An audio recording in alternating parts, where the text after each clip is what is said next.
Bismillah ar-Rahman ar-Rahim, bonsoir à toutes et à tous. Je suis heureuse et ravie de vous retrouver ce soir pour un nouvel épisode de votre programme Les Chemins Croisés. Grandir son être dans l'intimité à Dieu est important. Et celui qui porte la foi, celui qui la vit et la respire, celui qui la partage par ses actions en donnant l'exemple, reconnaît l'unique dans sa grandeur et il s'émerveille. Il se rapproche et embrasse l'islam par la méditation, la prière, l'aumône, par toutes les recommandations prophétiques. Celui qui porte cette foi belle et pure, c'est la valeur de la méditation, selon la tradition prophétique et les livres sacrés. Lorsqu'on médite et prend le temps de penser Dieu et de se détacher du monde, se détacher de ses propres croyances et vérités héritées et de tout conditionnement, se détacher de tout ce qui nous alourdit l'âme, quand on se permet de s'élever par le biais de la méditation, eh bien on prie l'unique avec le cœur apaisé et on s'imbibe des attributs de Dieu et ses noms. Les moments de méditation, et particulièrement ceux de l'aube, grandissent l'âme et le rapport à Dieu grandit, le sentiment de foi, et tout cela se consolide et consolide notre pratique cultuelle. Un hadith rapporté par Abu Huraira énonce « La méditation d'une heure est meilleure que le culte d'une année ».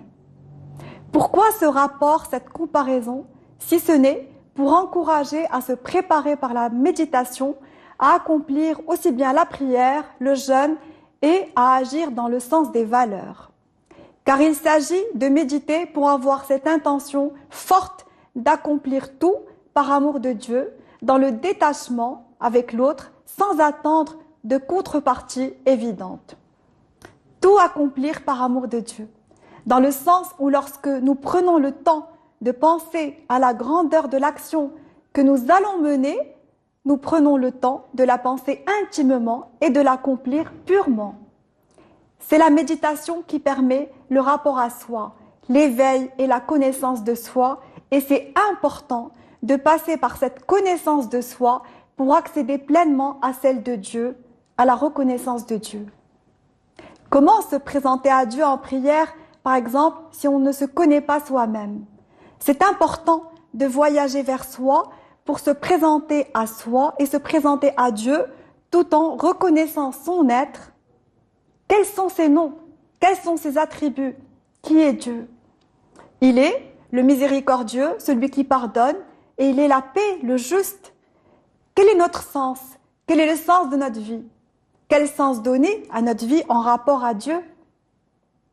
L'imam Ali répond par cette belle recommandation. Il dit, si tu veux savoir la place que tu as auprès de Dieu, observe celle que tu lui donnes et que tu donnes à Dieu dans ta vie.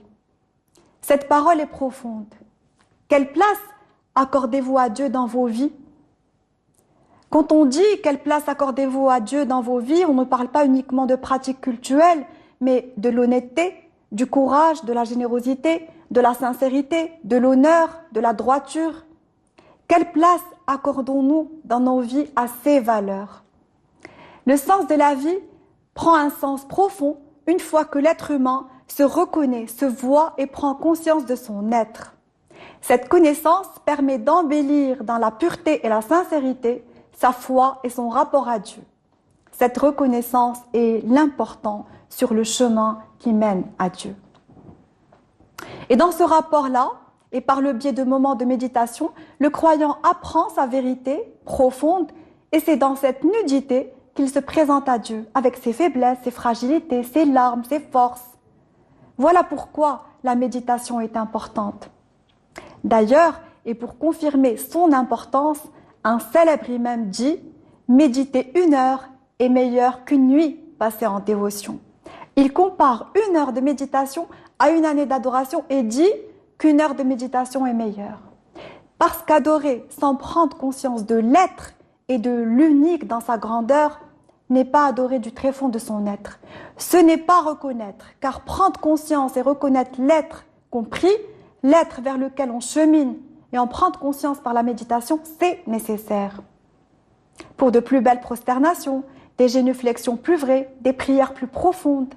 pour des récitations plus douces, des invocations plus persistantes et confiantes. Il est bien plus utile de pratiquer en mettant du cœur, de l'esprit, pour relever les belles paroles et les sublimer.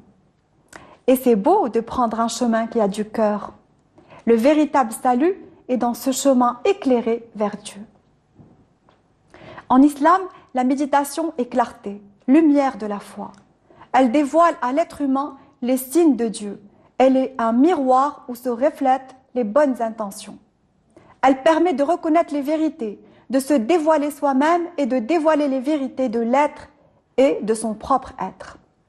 Pour illustrer, j'aimerais narrer cette histoire. On rapporte de l'un des compagnons du prophète ces belles paroles du messager Sidna Muhammad sallallahu alayhi wa sallam. Donnez à vos yeux leur part d'adoration. Magnifique métaphore. Les yeux adorent, voient le beau, le sentent et le vivent.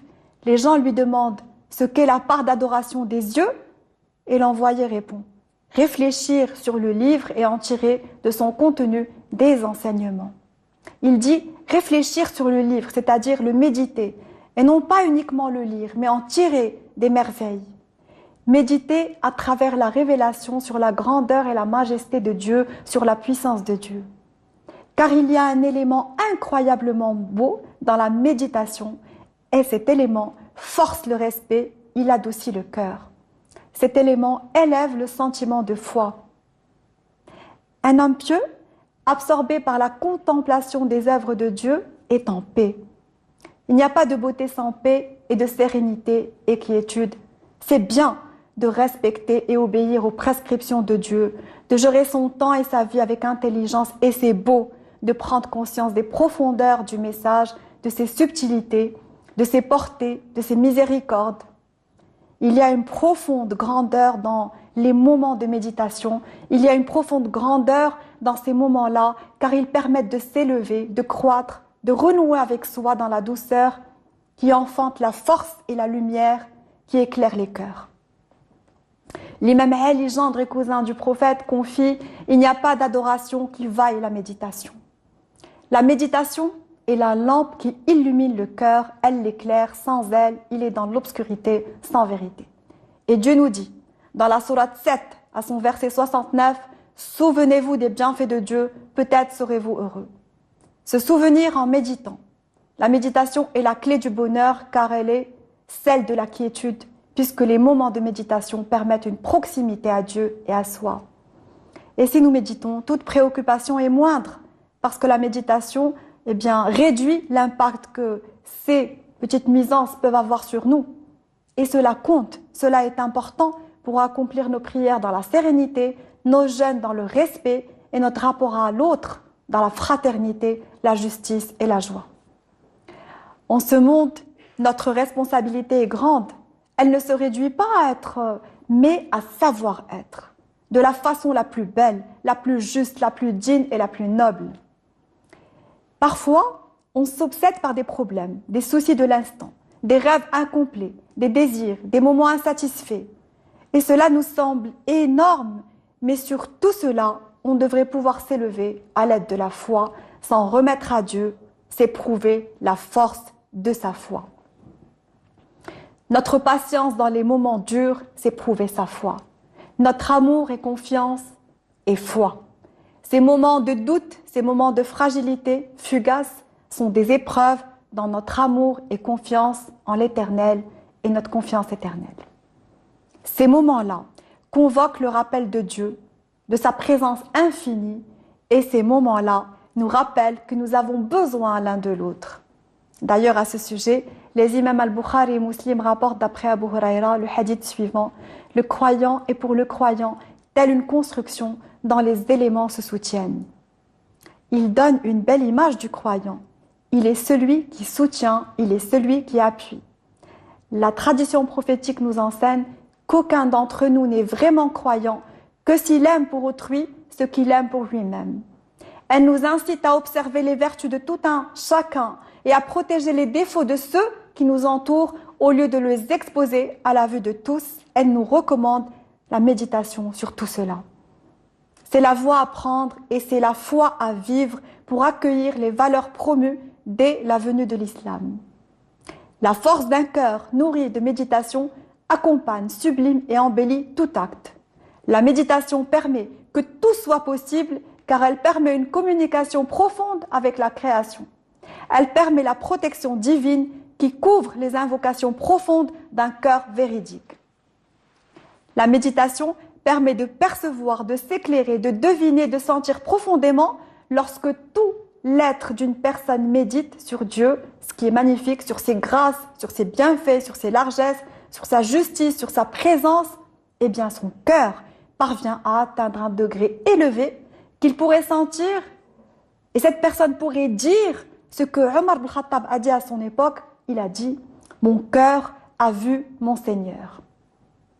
Cette parole, cette déclaration est extraordinaire, elle est belle. « Mon cœur a vu mon Seigneur ». Il aime profondément, car il reconnaît Dieu à travers son amour pour lui, et cet amour-là est clairvoyant, il est les yeux de la foi, il est la lumière de la foi, il est la foi. Mon cœur a vu mon Seigneur. Omar sent le vrai, respire et vibre par la vérité qui est vue par son cœur purifié. Embellir les profondeurs de son cœur est le secret de toute réussite. Au jour promis, aucune richesse ne sera utile à l'homme. Seul réussira celui dont le cœur est saint, et celui qui, par ses valeurs et ses intentions belles, se sera rendu utile en humanité. Dieu se place entre l'homme et son cœur. Il dit « Mes cieux et mes terres ne me contiennent pas, mais je suis contenu dans le cœur de mon fidèle serviteur. » Dieu sait le secret de nos cœurs et promet de prendre en considération nos intentions et nos combats intérieurs pour être meilleurs, pour être proches de lui. La méditation, c'est l'œuvre la plus belle.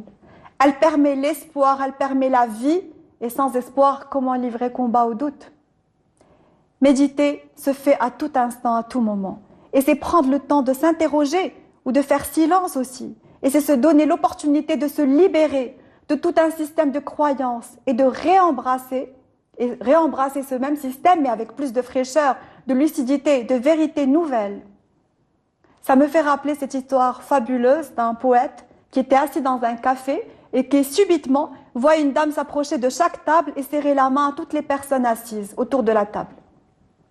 Bien entendu, au début, le premier ressenti est « elle est folle, les connaît-elle? Mais que se passe-t-il? Cette femme brouille les codes, elle a décidé de ses propres codes.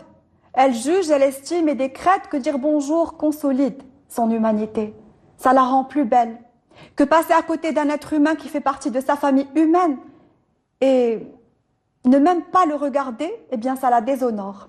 Elle décide de se libérer de ce que le monde fait par mimétisme, que ce soit dans les films ou la vraie vie. Et bien sûr, on monte dans l'ascenseur, on ne se regarde pas, on entre dans une salle d'attente, on ne se salue pas. Il est vrai que lorsqu'on demande à Rabi'a al-Adawiya comment elle faisait pour être proche de Dieu, elle dit « en me mêlant de mes affaires ». Mais il y a une grande différence entre se mêler de ses affaires, ne pas juger, ne pas être intrusif, ne pas accabler l'autre de questions, ne pas le médire, et ne pas saluer, ne pas sourire, ne pas donner vie à ce qui nous rend dignes d'exister, notre humanité. Cette femme dans ce café se libère, elle s'humanise, elle grandit.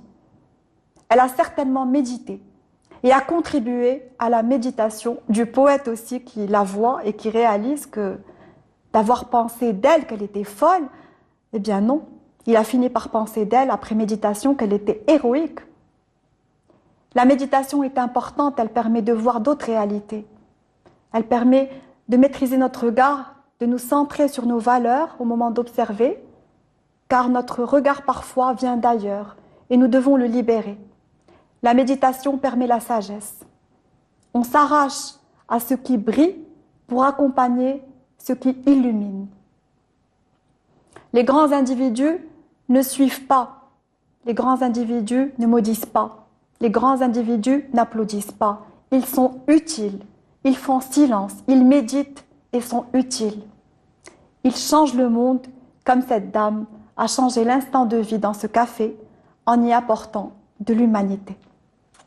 Voilà tout pour ce soir. Merci de m'avoir suivi. Dans l'attente de vous retrouver très prochainement, même chaîne, même heure, je vous dis, prenez soin de vous et à très bientôt, Inch'Allah. Wassalamu alaikum wa rahmatullahi wa ta'ala wa barakatuh.